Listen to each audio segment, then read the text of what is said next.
Welcome to the Dungeon Coach live stream. Whether you're watching this live right now or sometime in the future, I got you covered. I want to help you guys with your Dungeons and Dragons questions. All the timestamps will be linked down below. And I also, if you want next level help, I also have some stuff that I offer my patrons each and every month. Because I want to say thank you for you supporting what I do here and helping me chase after this dream of mine of doing content creation full time. So these PDFs have DM resources, homebrew options to customize and tweak your game. Every single month I have magic items, traps, puzzles, riddles, character bonus perks to customize a wide variety of different characters. It's got entire rule systems like enchanting and lycanthropy and how to run those different types of things, and a ton of other stuff to input into your world, into your cities, into your rule systems, and just spark up that creativity each and every month. And for all of you that are watching this video in the future, or you're coming back to it at a later time, you had to leave during the live stream, I'm gonna have all the timestamps down below and in the chapters here at the bottom of the screen that you can click around and see which question I answered and jump around and find out what's most interesting to you. So on with the live stream. Hey, let's go. What is up, everybody? Good to see ya. Good to see ya. It's that time. Wednesday, baby. Wednesday. Oh, Evan's in the live stream. Let's go. Kirby, Sneaky Steve, Chimera, Admiral, Bug, Ava, the whole gang's here. Scabs. DM Tip, what's up? What's up? Evelyn S, you actually made it. Yes. Coulter Wilson, good evening, everyone. Good evening. Wilfred Figura, what's up? Salem Malik, first time, Salem, what's up, Salem? Welcome to the first time stream, baby. Let's go. We're doing a Q&A stream this time. I do want to do a shout out. Let's see. Bug marked the thing. I just got to find where Bug said it. Yeah. So, TN Tyson. I started the stream because I started the stream at like 5:30, give everybody a heads up that it's going to be a thing. And they snuck in, left a comment, and then left because they're in another part of the world. So their comment was that I wanted to give them a shout out because it's just like, you know, just stuff like this makes my day. You guys are so like kind, you know. TN Tyson said, hey coach, I'm in the UK, so I never catch a live stream because it's 2:30 right now whenever AM when you stream. Just want to say thanks, and I'm proud to be one of your patrons. So that's I want to stream at different times. I want to have 2 different time slots where I can try and get the full spectrum so that it's at least possible and not ridiculous to have to catch a live stream. So yeah. Thank you, TN Tyson, for the support and the love. I feel it. I feel the love. So, before I keep seeing who's all in here, what's up? Uncomfort zone. Get comfortable, man. Stop being so uncomfortable. Travis Packard. I'm feeling good. I'm feeling good. It's Wednesdays. I got my bottle of water. DC Artificer reminded me of, so I can stay hydrated. And I didn't miss that time. I always miss because I just want to keep talking with you guys. I always miss and spill everywhere. So how this works, these live stream Q&As, if you have a question, it's hashtag question, and my moderators or whatever will pick up that question in the chat, and I'll try and answer as many as I can. We'll see if I don't want to go into a rant on anything like that, and I'll try and help you guys out with whatever stuff is. This is the boss, which right now it's me because the default start is me, but every super chat donation deals damage to the current boss, and if you kill the boss, you become the next boss. And Chimera is apparently, yeah, Chimera comes in with his multiple heads, and the goat one just headbutted me. And if you guys have been here in these streams for long enough, you know what I mean by the goat. Not greatest of all time, although these streams are the greatest of all time. So yeah, Chimera just headbutted me for 500 damage right there. Bang. I should probably lower the damage number so it's more like D&D related. I don't know. This is just way out of scale right now. But if we hit the stream goal up here, I give away a copy of Alkanders Almanac once it's ready and available and all that good stuff. Because that is the big stuff that's in the works right now. Chapter 0 just went on to step 4 out of 5. So we almost have the first chapter of Alkanders Almanac on to become an actual PDF. So that's like a huge, big process. And mass combat stuff is what we're working on right now, which I'm going to be doing some mass combat playtesting for the final little playtesting bits. I've playtested my mass combat system for 2-3 years. But I just really, with the final finishing touches, I want to do it one more time, just that last little bit before I ship it out to you guys. You know what I'm saying? So that's how the whole stream works. Ask your hashtag questions, go for it, and then the moderators will pick them all up and stuff. So, wait, what? Okay, so Chimera Super Chat said, Coach needs your help. DM tip, Nexus, Sky, and I are planning a one-shot as Ninja Turtle characters. Need you to choose our character's race, not turtle. What? Do a rat person, huh? You could be like the freaking, I wasn't allowed to watch Ninja Turtles growing up. So I don't even know. Not Shredder. Shredder's the bad guy. Scar? No, I don't even know the rat's name. I probably just made some enemies right now. But anyway, let's see who's all in chat. Okay, hey, let me get caught up here real quick.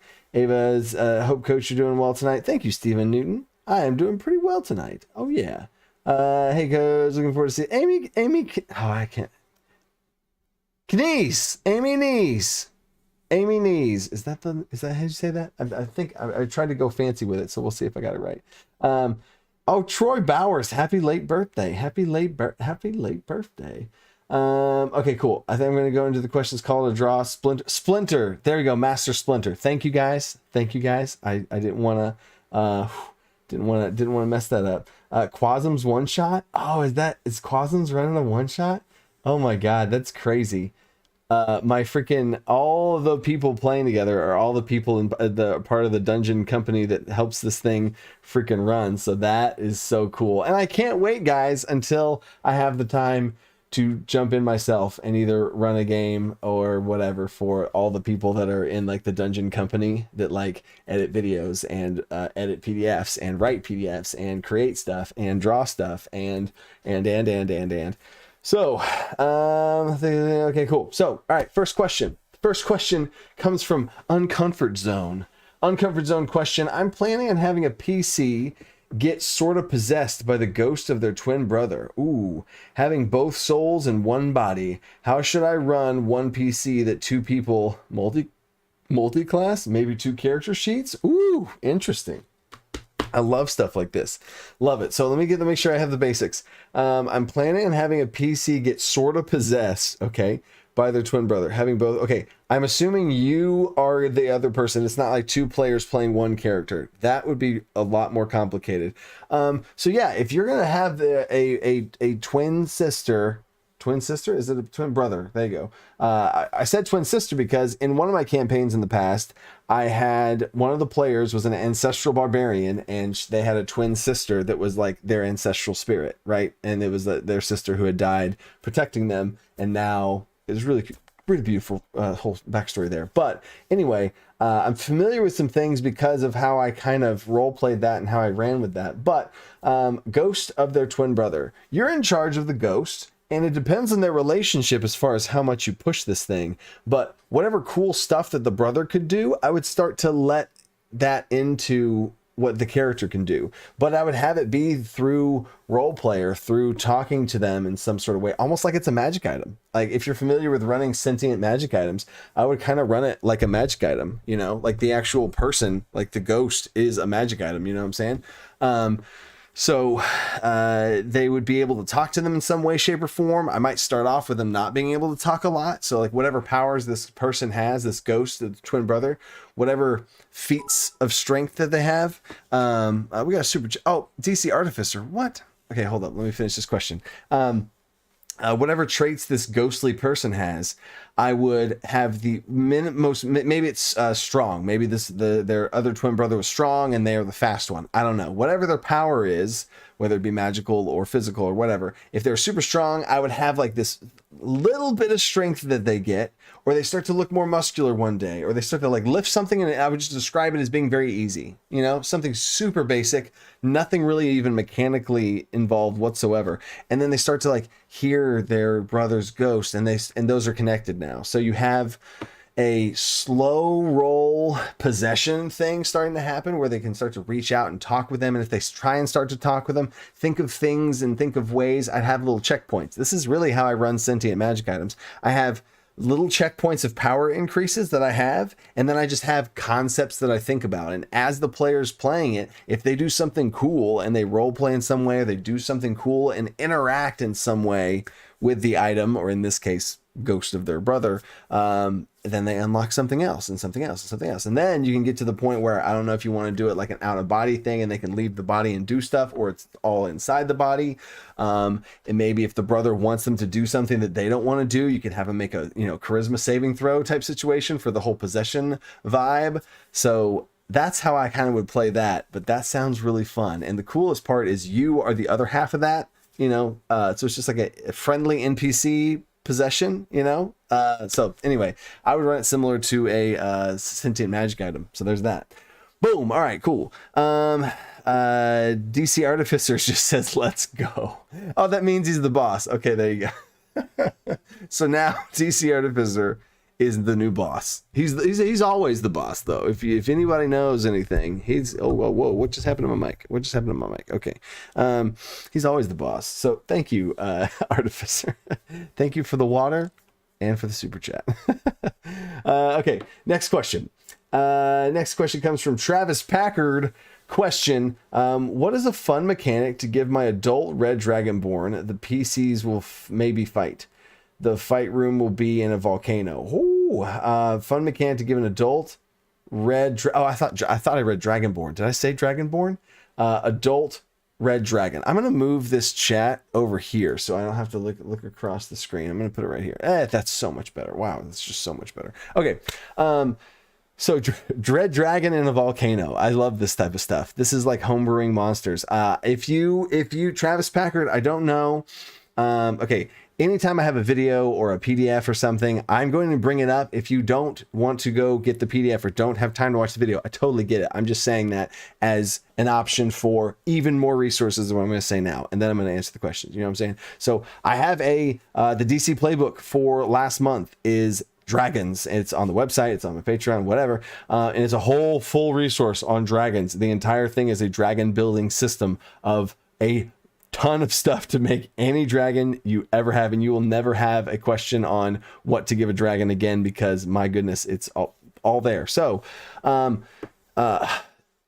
thought process I would do, that I would use my system for, and that we're going to fast forward through the steps there to get to this spot where we're at right now for red dragon in a volcano, is the first thing that pops in my head is a erosion environment, so that like he starts, like any attack that he makes with his claw hits the ground. And I would start off just describing that, like it smashes into the ground, like he swings at you, whether he hits or not, boom, the ground like cracks and breaks and like some lava comes out. So there's going to be a little area around the damage where it comes out. So his impact, like if they miss the strike, they're fine. But if you're, so this would be kind of cool.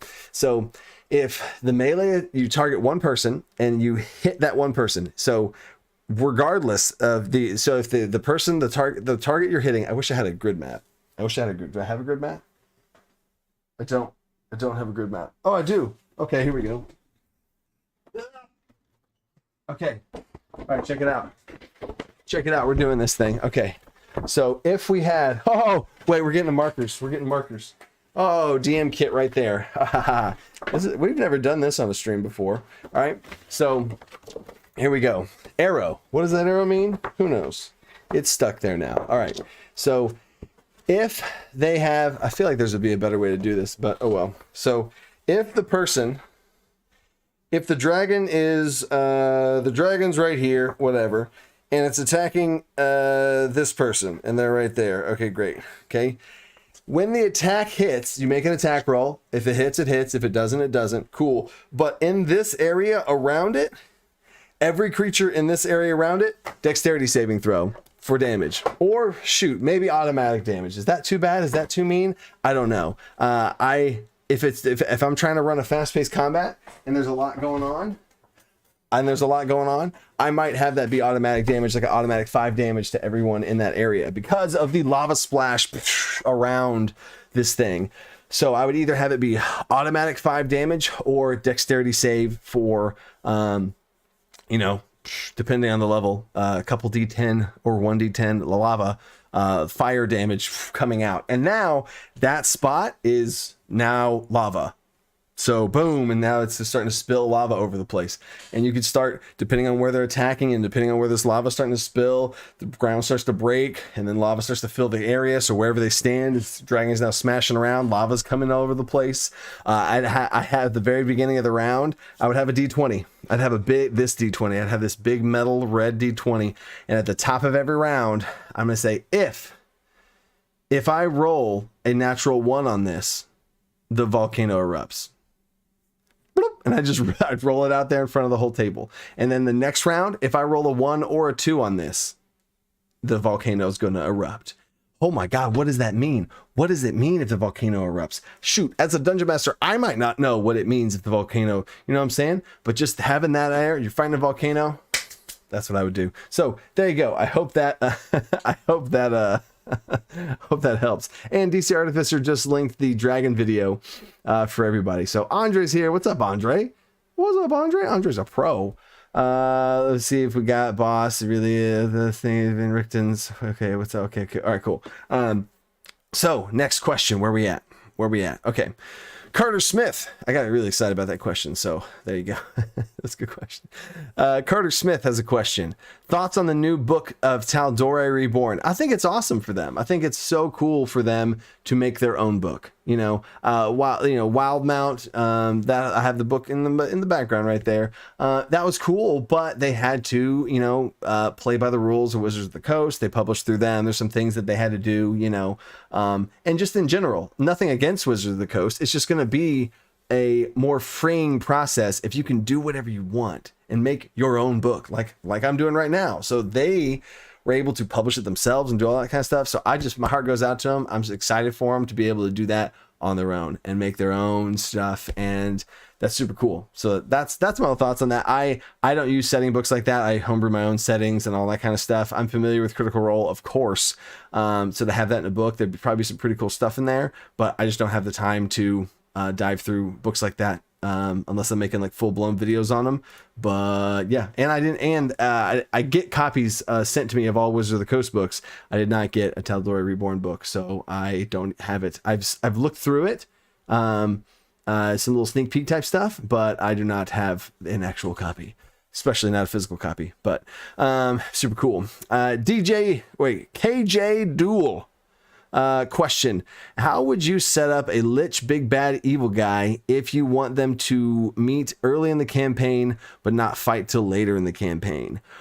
Ooh, I love it. I love this question in general. So first of all, DJ Duel, I need to have like a sound effect or a button I press or something go on where I can have like a props to you, so like salute or like MVP, gold medal. I don't know.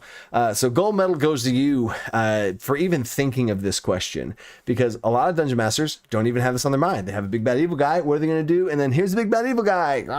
You know what I'm saying? So the fact that you want to introduce them early but not fight till later, props. Okay. So anyway, you want to make sure the power check is explainable and understandable why they don't just kill the party, or maybe they're not that powerful yet. So I would give them any time. So in general, when you introduce a villain early, they have to be preoccupied in some way or not able to do something. I'm about to have a similar type situation happen next campaign for my group.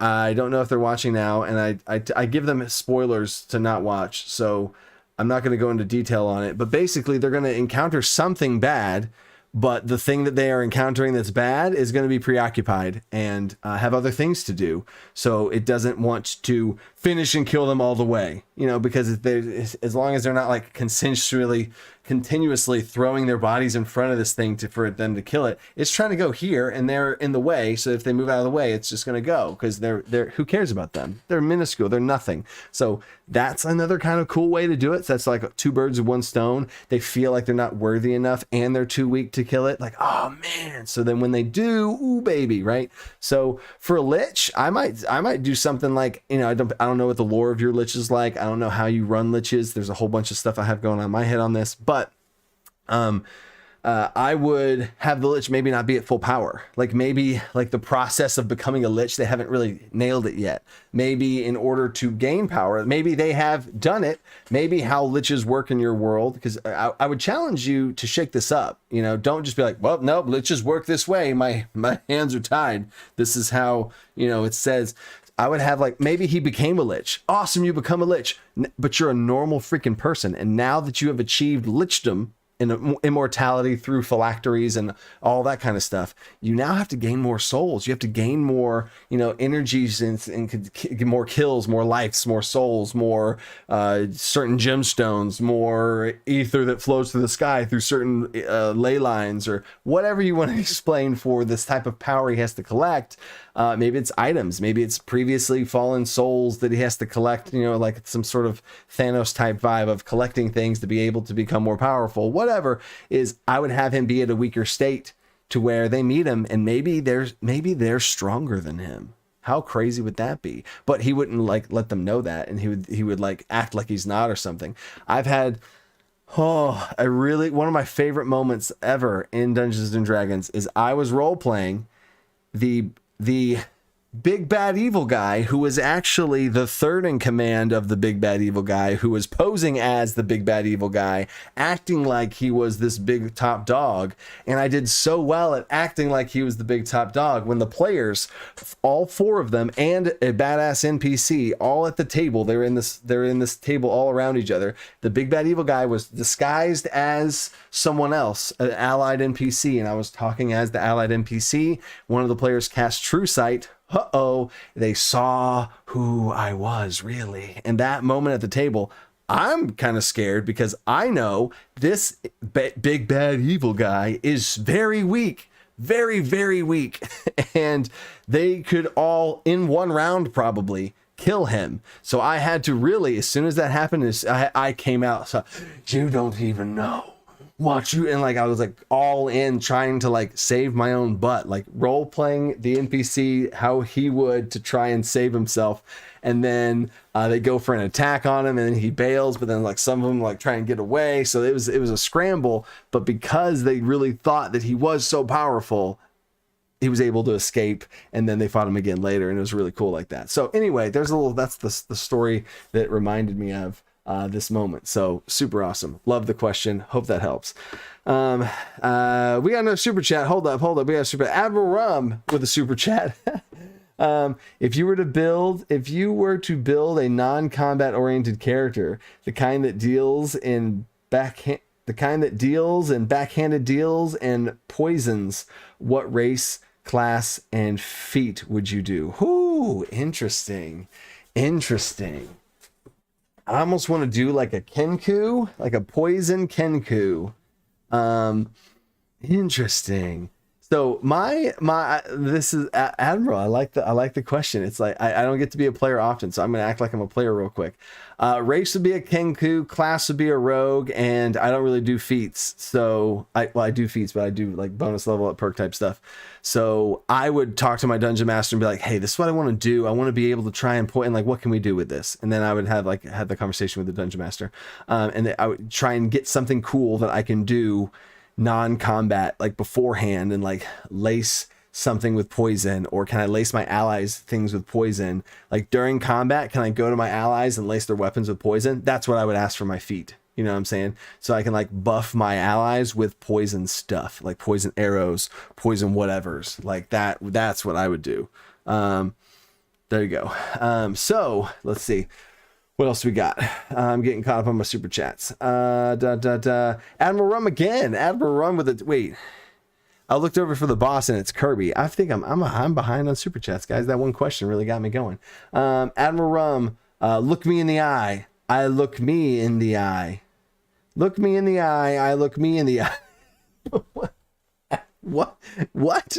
Admiral, what? You had that question, and then you're talking about looking in me in the eye, and then I look me in the eye. Are you looking in the mirror? I'm confused. Thanks, Admiral. Stop super chatting, Admiral. And there we go. Kirby is the boss, and here's why Kirby's the boss. $50 super chat, Kirby. Appreciate that. Dang. I was so busy answering that last question about freaking liches and telling the story about all that stuff that I completely missed it. Oh man. So Kirby, here we go. Kirby with a $50 super chat. Whatever this question is, we got to really do it justice, guys. So here we go. I want to see what the chat has to say for this question too. So I need to build an ancient but populated kingdom, like soon. I don't want to waste time with travel encounters. What's some ideas I could throw in on arrival that won't seem like it's just filler? It is filler while I develop it, but I still need time IRL. Oh, dang. I totally see what you're talking about.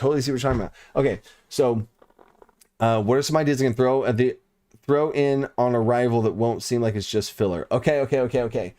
So I don't know what the chat has said to this. Okay, so I want to answer. This is how I always do it. If chat, if you guys have answers to these questions, especially these crazy super chat questions, I really want to do justice because again, I appreciate it. Thank you.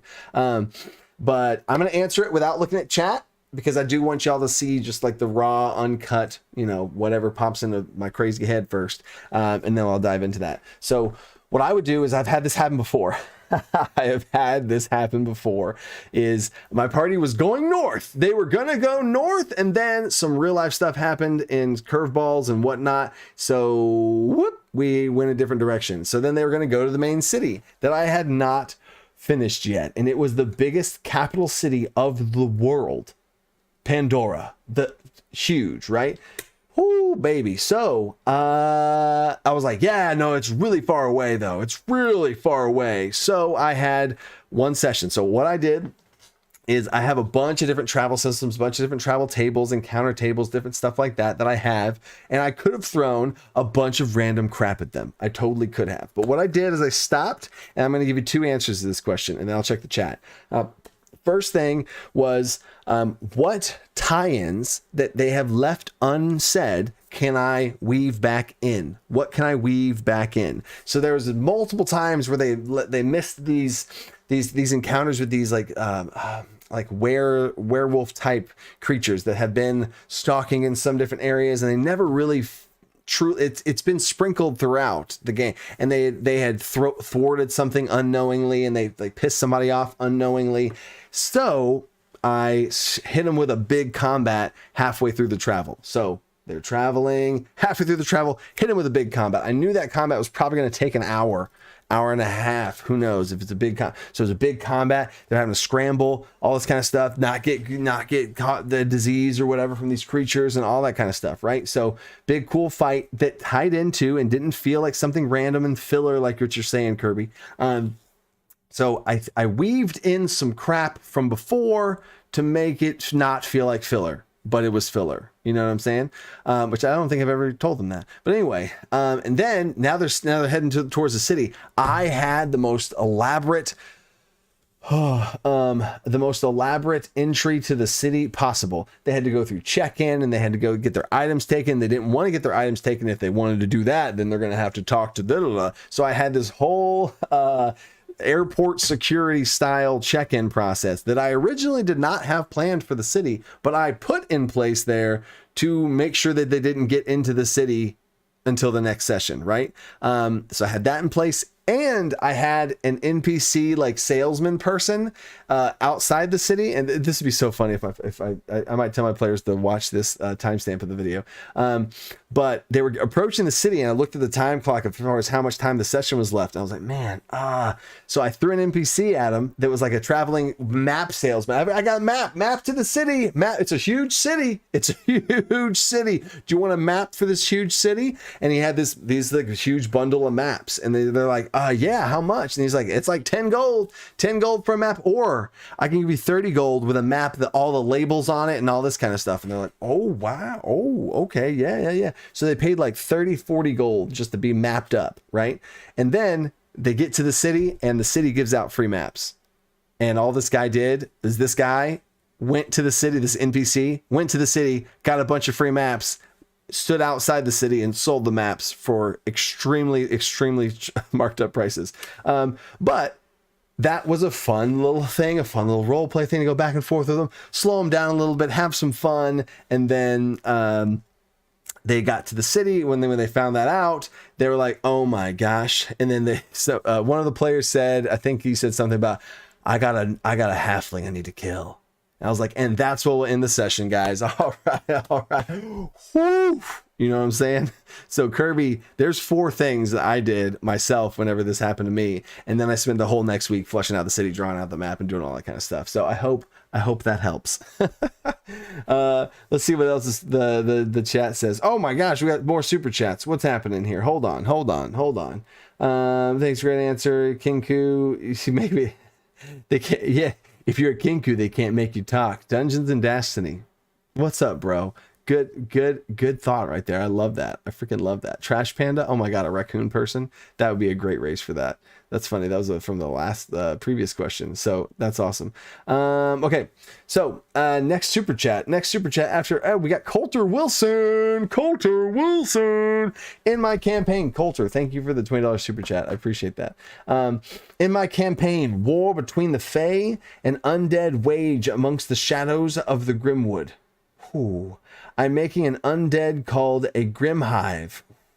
Walking corpses infested with a swarm of undead pixies. Whoa. What can they do and how are they made? Oh, Coulter always has these good questions. Coulter packs some punch with his questions. That's some great questions right there. Okay, so pixies, Feywild, magic sprinkle dust. Oh, interesting.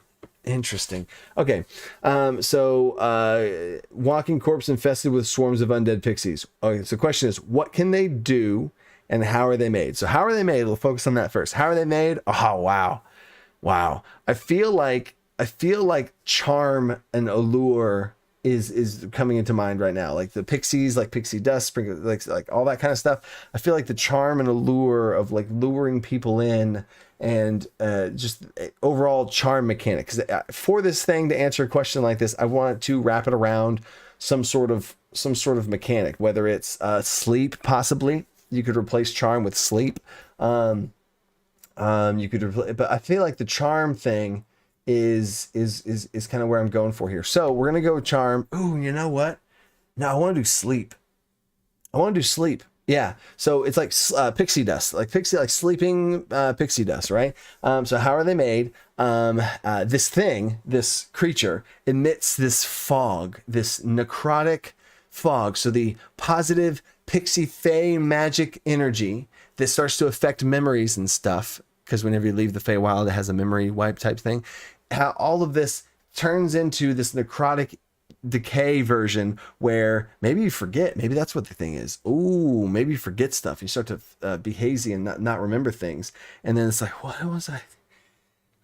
And then you start to like fall asleep, right? So this thing, how is it? Where did it come from? Where did like what? That's, I'm gonna leave that as a question mark, because that's a really cool question mark that's gonna have to tie into your world. But how they get created is this thing emits this like fog around it, and any pixies caught up in this fog start to have the same like, oh, and they like fall down, and they like literally like hit the ground almost like dead maggots, dead flies, whatever. And this creature comes over and like absorbs them, and like almost like a rolling ball. You know that game that was like a rolling ball of whatever. I know you said this is supposed to be walking corpses. Okay, cool. So it like steps on the pixie, and its body like becomes part of it and like appears on its shoulder, fills out this thing, and it gets larger and larger with each pixie it has. So its body is made up of like hundreds or maybe even thousands, however big this thing gets, of dead pixies.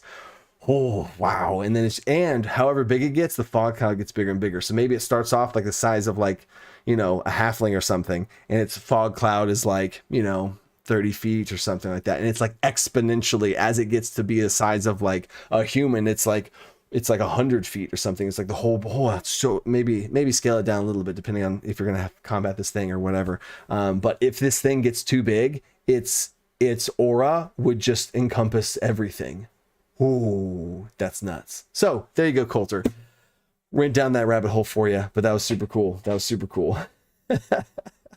And another super chat from Kale David. Thank you. $35 super chat. You guys are firing it up tonight. I'm about to turn an Exandria campaign into a homebrewed 5e Spelljammer game. Any ideas for interplanetary quests or central tensions? Have you ever ran a space-themed D&D game? Ooh, all right. If it's Limbo, I got you covered. If it's Limbo, I have a whole resource on Limbo, and I do want to do every single plane, and then in the end, once all of that's done, I could throw out my dungeon coach version of Spelljamming, but it's a little bit different, and it's that's out there, but I love it, you know. So okay, interplanetary quests or central tensions.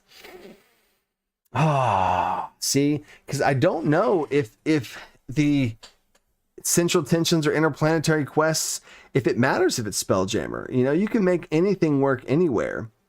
And as far as tying it into Exandria, I don't know if I would tie it into Exandria. So I would say in general, spelljamming, teleportals, portals. I would say, I always, you know, the first thing that popped in my head is the Abyss going haywire, one of the planes in the outer, maybe it's Limbo. Limbo would be an appropriate one.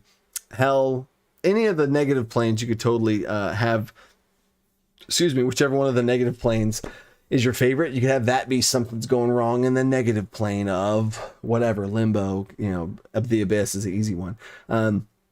I'd have something going on with that plane, and you need to go to another plane. Maybe it's opposite plane. If you look at the plane wheel, if this plane is the one that's getting all jacked up, you got to go here to be able to get something to be able to fix this, to stop it, right? Or maybe something in your home plane, because it's spelljamming in some ways for me gets into somewhat multiverse type stuff, depending on which your interpretation of spelljamming. And when you do go through that outer shell, if you're going into another world or if you're going into a mirrored world of the same world, which is kind of how I run it, almost like multiverse type stuff.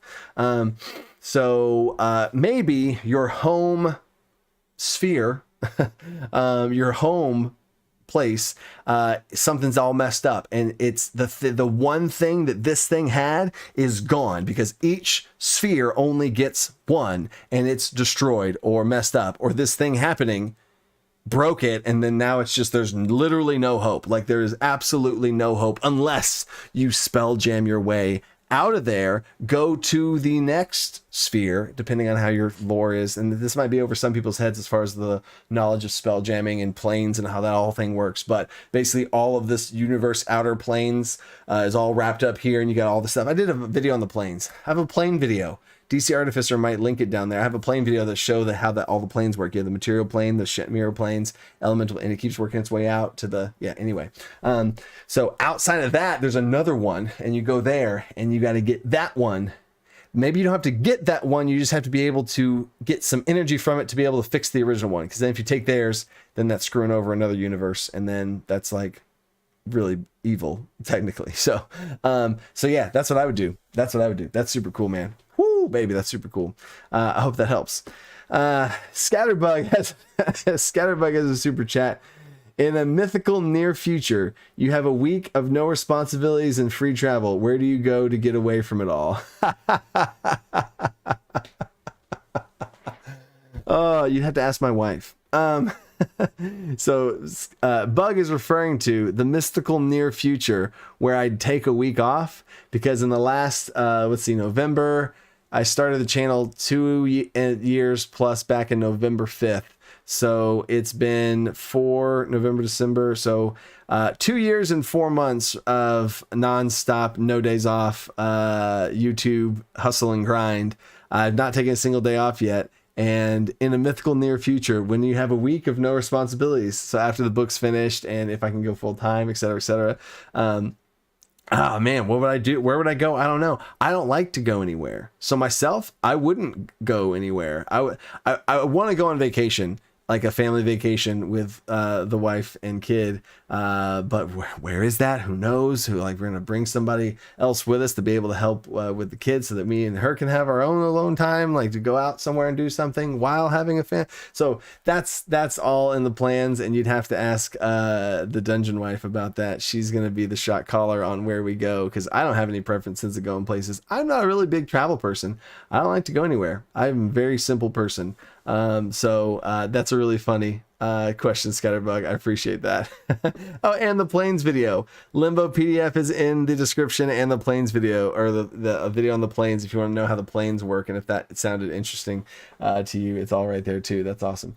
Sweet. And awesome. Sweet. I'm caught up on the super chats, guys. Now here we go. Back to the questions. Next question. Hold up. Oh, there we go. Okay. So, Troy Bowers question. My players just met the big bad or possible big bad in my noir game in Eberron. I need an idea to throw them off and give them something else to look for. Any thoughts? Whoo! Man, y'all are giving me some questions that are hard because I don't have the context of your world. You know what I'm saying? And not that you should have said the entire, the question was perfect, Troy, because I don't want you to have a paragraph of, all right, and it's just this, you know what I'm saying? Because that's a lot. We all know whenever people talk to D&D about each other and like, okay, so in my world, and they just start ranting, you're like, can you like package it together? And then anyway, because we all get so passionate about our games, but I try to, whenever I share my own stories, to try and like cut out some of the extra parts to get to the meat of the stuff, right? So without the context completely of what's going on, throw them off and give them something else to look for. So if they have somebody that they're starting to catch on to, I would have, you're gonna have to backwards engineer this and think this in your head, but I would have some event happen. I'm gonna close my eyes so I can picture this really. I would have some event happen where this person that has the heat, the true BBEG, they were like with them in some way. They're like with them or around them, or they just saw them, and then something bad happens at the same time. Now, that is what I would do. And then it's up to you as a dungeon master to be able to backwards engineer how that's possible. You know what I mean? Because you're in charge of the world, you can come up with whatever you want to have happen. So I would have something where like a murder happens with they're with the person, but here we go. This is just an example. Okay. So they're with this BBEG that's starting to get some heat on them, and you want to get the heat off of them. So while they're with him, a dead body, somebody gets killed. Oh my God, they get killed. Oh, it's crazy. What? And then they're like, oh wow, this just happened. There's no way it could have been him. Okay. And then you could obviously point some blame and frame somebody else, right? But then maybe it's because it was a slow acting poison that this big BEG spiked their whatever with a slow acting poison, and they died out of nowhere and someone just saw them, but they had poisoned them hours before. Or maybe they did kill them and they have some sort of magical necromancy magic that kept them alive. Maybe they killed them, change their clothes, and then put some sort of necromancy magic or some sort of levitation, because it wouldn't be possession because they're dead, right? But some sort of weird necromancy possession thing combination where they bring the person back up and let them act like normal for a second, or maybe a hollow shell of themselves, and they have some sort of whatever, and then they fall down and collapse and whatever. Or maybe it's an illusion and it's a dead body on the floor. This would be a cool one. The dead body's on the floor. The BBEG killed that person. The dead body is on the floor, but there's an illusion cast over the dead body to make it look like it's not there. And there's an illusion cast of that person walking around normally, right? You see where I'm going with this? And then there's another illusion of somebody coming in and stabbing them. They're, oh no, and they fall perfectly in the same exact way as the body that's laying on the floor. They fall perfectly onto the body, and then all the illusions fade as the illusion of the person that you're framing runs away, right? And then now everything's clean, tied a pretty little bow on it. There's a dead body there that was killed before, and you know what I'm saying? So I hope that helps. I know it's fun to come up with these things off the top of my head and just kind of run with it with you guys' campaigns. So I hope that helps, Troy. I hope that helps. I'm going to see, is Troy still here? Troy in the chat? I don't know if Troy's in. My wife's in the chat. What? Sarah Bjorkren is the dungeon wife, if anyone didn't know. Oh, Mackinac Island. We're going to Mackinac Island, apparently. Disney, or a very kid-friendly resort somewhere. Much research is needed. I don't ever believe it will happen. So, upside down smiley face. Hey, It's gonna happen, babe. What are you talking about? What are you talking about? Mackinac Island. Okay, yeah, okay. Now they're talking about freaking travel destinations. And now y'all talk. That's funny. Okay, so oh, interesting. I just saw, as I'm reading through the chat, I saw history ch to be. Oh, history teacher to be. You're back. What's up, history teacher to be? I'm going to make a teacher exception for this one, and I already saw the question, so I'm going to answer it real quick. How much do you involve or not involve the players in their bonus level up perks? It depends. I involve them by talking with them and making sure I know what they like. Right? It's like trying to buy, it's like trying to get a gift for somebody. You know, if you have no idea what to get them, don't just guess, you know, talk with them, involve them with the process. What kind of things you like? What kind of things you like? And then they might know it's coming. They might not, they might know exactly what it is, and it won't be as big of a surprise, which, okay. But they'll at least like it and they can go with it and all that kind of stuff. So I would say involve them as much as they need to for you to get a feel for what they want, and then back off. And then once you know, like right now, we're in session, we're about to do session 18 of my campaign.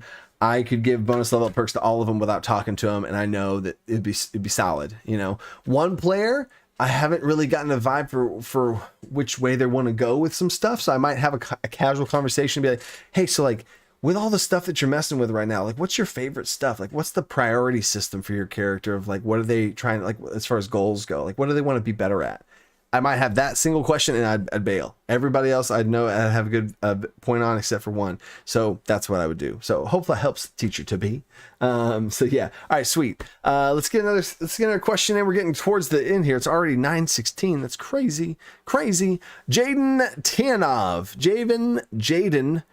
Tinianov. I always try. I get my last name's crazy. Bjorkren, as you can see in the chat there. It's a mouthful, so I try and do my best. So anyway, question: one of my players wants to become a demon lord eventually. Love it. I want to do similar things for the other players. What story ideas have you have for PC becoming a lich, archfey, ancient dragon?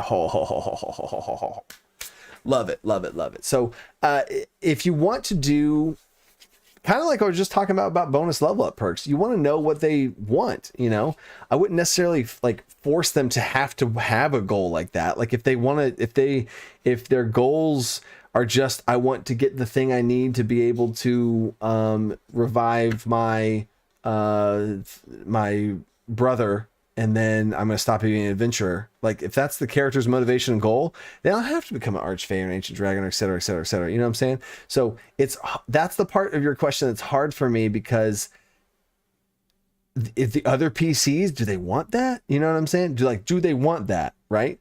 So that's the hard part. And what's your story? Like what's your campaign story and what are their backstories? Right? So you'd have to have some stars align here of in their backstory, if there's some sort of benefit that they could gain from becoming something larger. Okay, that's cool.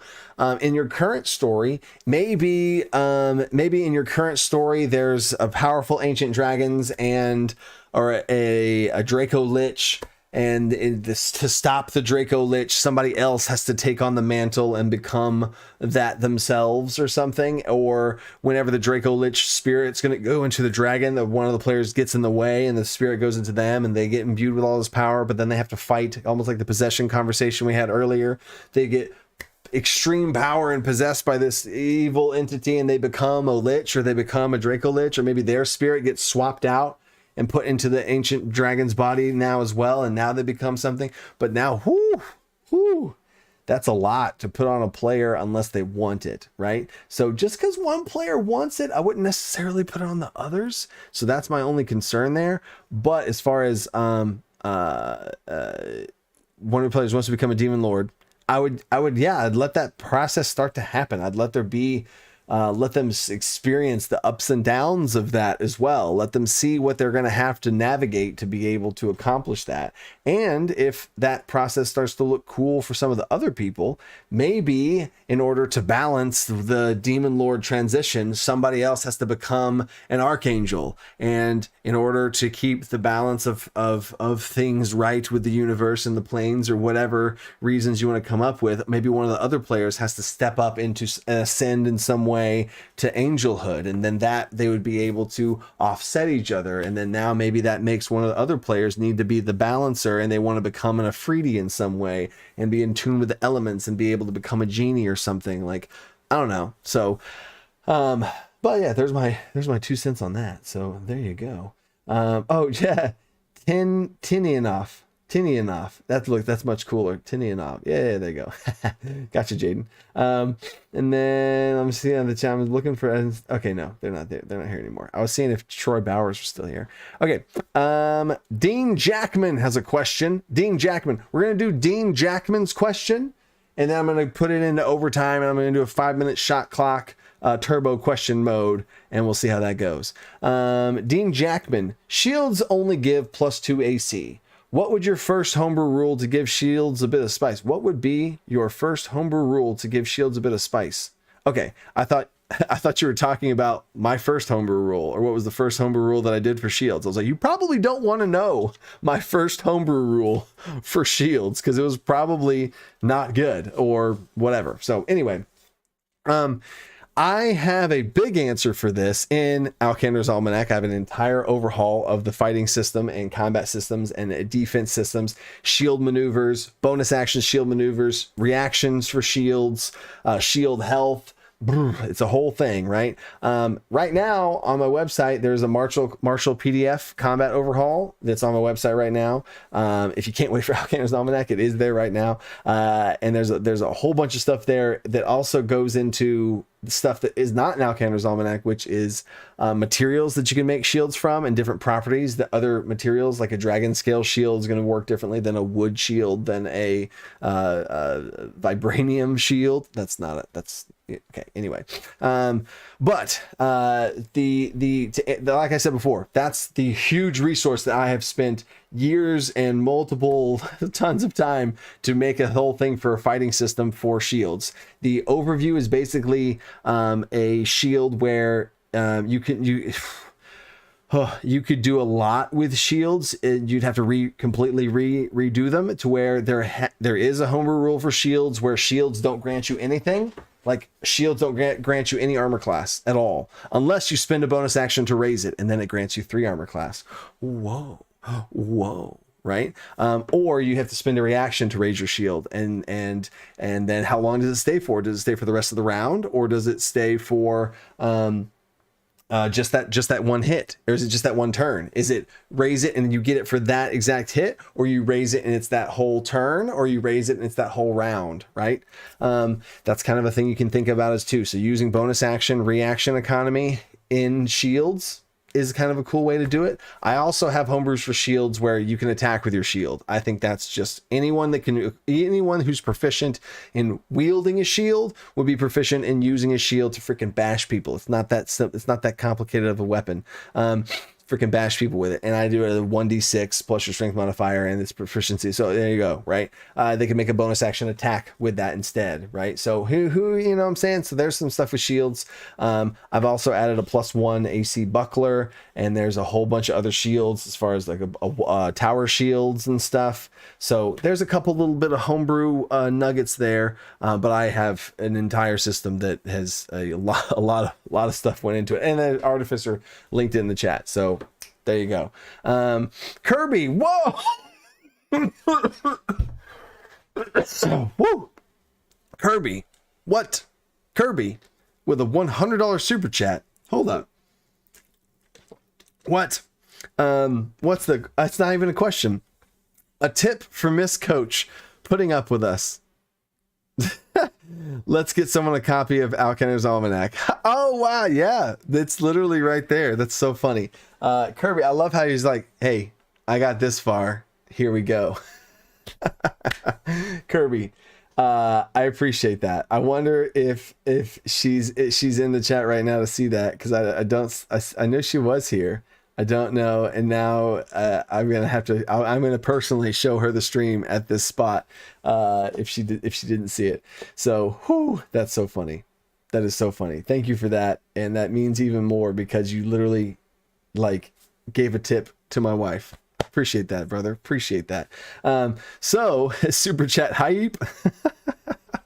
Oh, that's funny. Okay, so on that note, I am going to start the 5-minute shot clock. 5-minute shot clock, and I'm going to answer as many questions as I freaking can in 5 minutes. Here we there we go.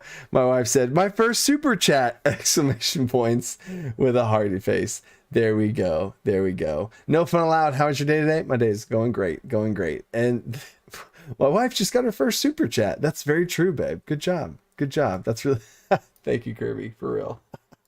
All right, so anyway, let's start this 5-minute shot clock, and I'm going to answer as many questions as I can. So disclaimer, these questions will be quickly answered, so I'm sorry for not going in as much detail as the other ones, but I want to at least maybe answer it in some way so it didn't get not answered. Okay, cool, here we go. And 5 minutes.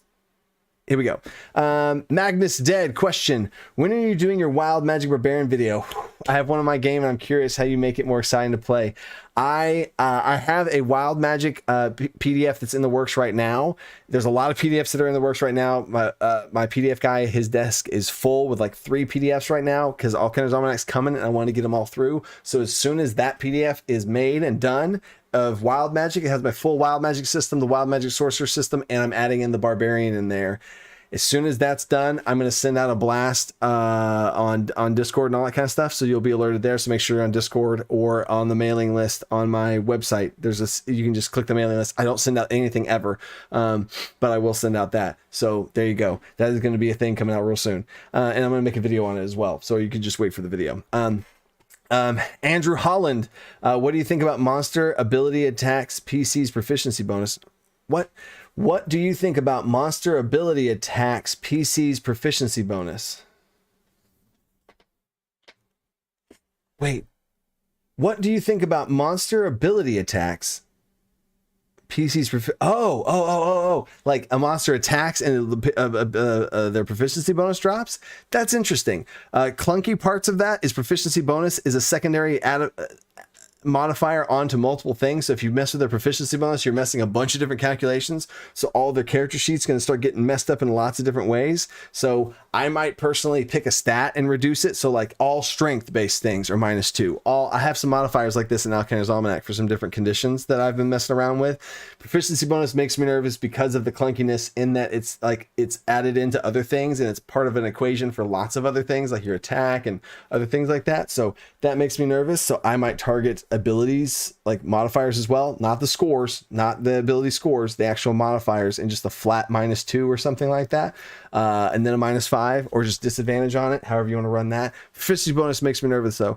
Wilfredo Figura, what do you think of adding language, tool, weapon, armor saves, or skill proficiencies as an upcast option to awaken? What do you think of adding language, tool, weapon, armor, save, or skill proficiencies as an upcast option to awaken? Is awaken a spell? Is awaken a spell? Okay, I'm pausing the shot clock because I feel like I don't know the spell awaken. I don't know the spell awaken. Awaken. Yep, level 5 transmutation. Oh, in Guilds of Ravnica. That's why I don't know what this thing is from. I was like, wait, what? What is this from? Dragon Marks? Okay, so it was in the Book of Ravnica. So yeah, in turbo mode, I don't know. If you upcast, I don't know. Actually, no, it says if it was upcast. It doesn't have any upcast. So yeah, dude, if there's a cool upcast you can do for spells that don't have upcast, I feel like all spells should be able to be upcast.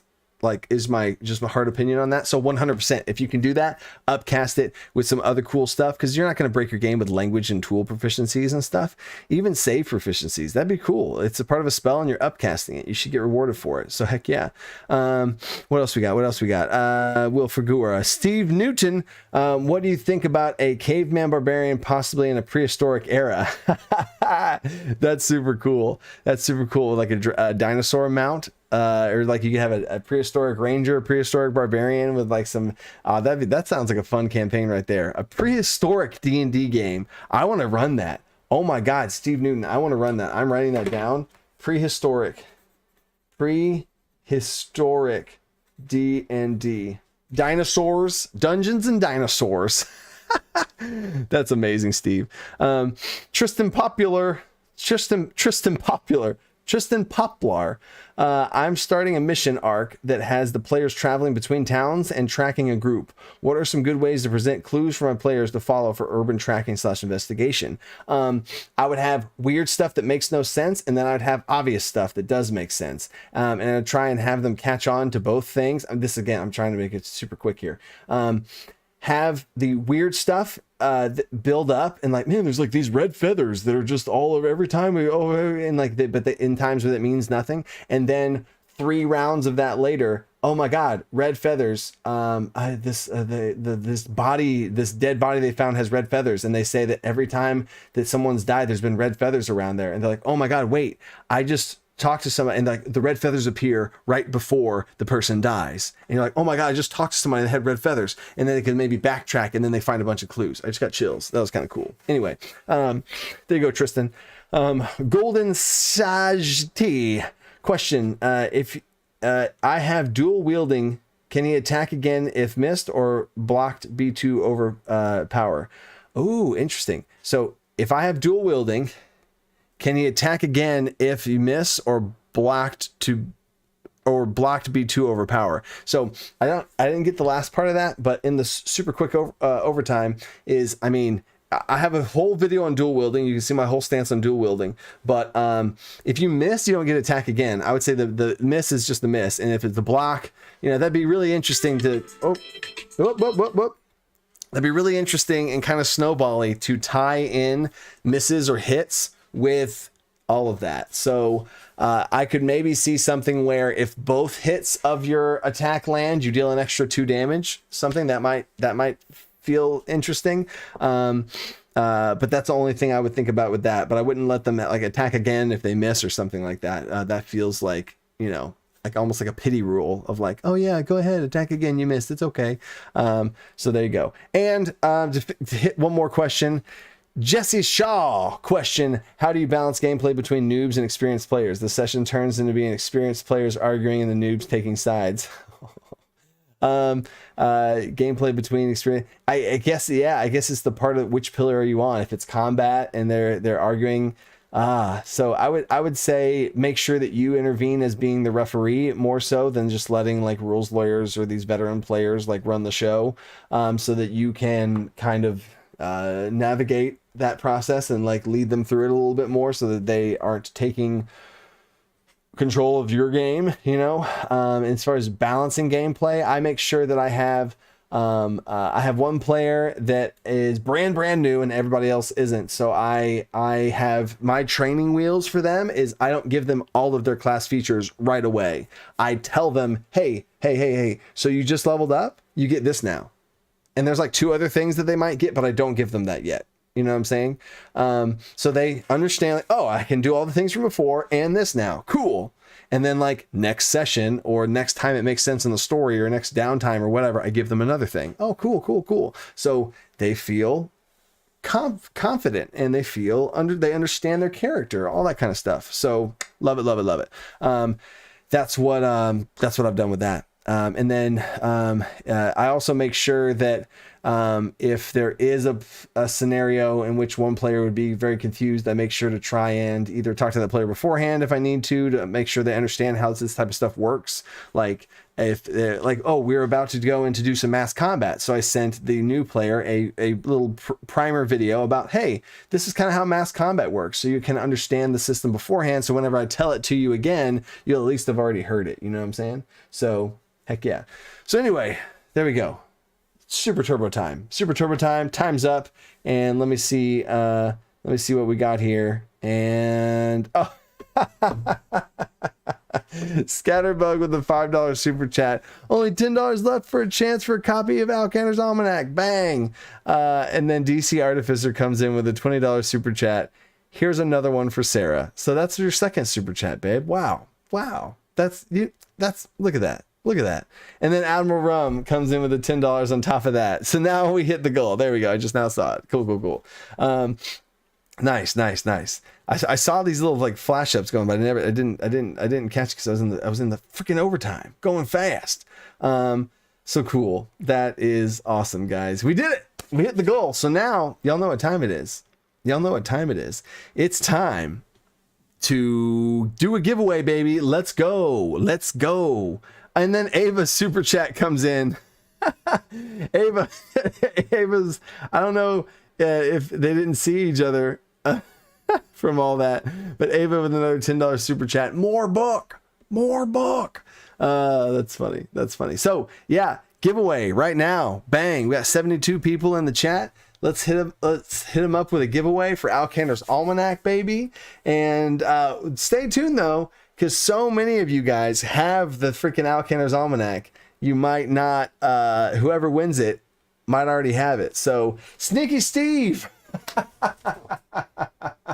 Sneaky Steve, the moderator who's been going through and getting questions along with Admiral here. Admiral and Sneaky Steve have been the ones collecting all the questions. So that's hilarious. Sneaky Steve, do you have a copy of Alkanders Almanac? Don't feel bad if you don't. It's not like this is a trap or anything like that. Sneaky Steve says, I feel like that means that he already has it. Over under on the amount of giveaways we need to find a winner. I won a Red Dragon tier back in December. Yeah, because y'all have been going crazy in these freaking live streams. So fire it up again. Do another giveaway. Sneaky Steve already has it. And Sneaky Steve was already a Kickstarter backer as well. So that's so funny. That's so funny. I want it. Eduardo Pardo wants it. Come on, winner. Let's go. I'm like rooting for Eduardo now because he said that. The winner is Jazz Riot. Let's go, Jazz Riot. You there, Jazz Riot? I want to confirm it before. How do folks already have it? Did Kickstarter backers get the PDF already? Oh yeah, Joseph Lee McKay. You're winning a copy of Alkanders Almanac once it comes out. It has not came out yet. So yeah, Jazriet down, boom, there we go. Red Dragon Kickstarter backer. You get the Alkanders Almanac. You get the monster booster pack with 50 monsters. You get the magic item booster pack with 100 magic items, and you get the subclass booster pack with 24 subclasses. No, 26 subclasses. Sorry, I forgot about the Scion class of ours. So yes, boom, Jazriet. Wow, love it. There they are. So yeah, Jazriet, talk to DC Artificer. Jazriet, talk to DC Artificer. And we'll get you all set up. I think go on Jazriet, go to Discord, go to our Discord, talk in general chat and ask for DC Artificer. DC Artificer will reach out to you, and there we go. He's saying it right now. Discord, go to Discord. All right, cool. Talk with DC Artificer. They'll get you set up. I'll get you your email, and then I'll have it on my little super premium private special list and send you a personal copy once those things come out. Boom, let's go. Oh, a Psy Monk? Uncomfort Zone, making a Psy Monk. Uncomfort Zone, have you seen my Scion class? It's a pretty sweet deal that me and my people made. So, yo, I already fold like a bunch of your rules in my game. This is crazy. Jazriet, oh, let's go. Perfect person to win it. Let's go. Jazzy boy, I love it. Adequate travesty, I love that. Congrats, Jazzy boy. Fry Minis with a last minute super chat. Shout out to all the people with flat feet. Clump. What? I was gonna pull my feet up and show that I don't have a flat foot, but then people get weird with feet. So never mind. But wow, that's awesome. That's awesome. Wow. Key Warrior book is dope too. Yeah, I love the Key Warrior. That was such a fun Key Master. That was such a fun class to make. So thank you guys. Super awesome to do the giveaway. I'm glad Jazriet got in there. I'm glad you guys were here to see all that happen. You guys, I feel the love between each other. I feel the love from you guys. I appreciate it. I appreciate it. And until next time, I was gonna pull my foot up. Actually, no. I think I said the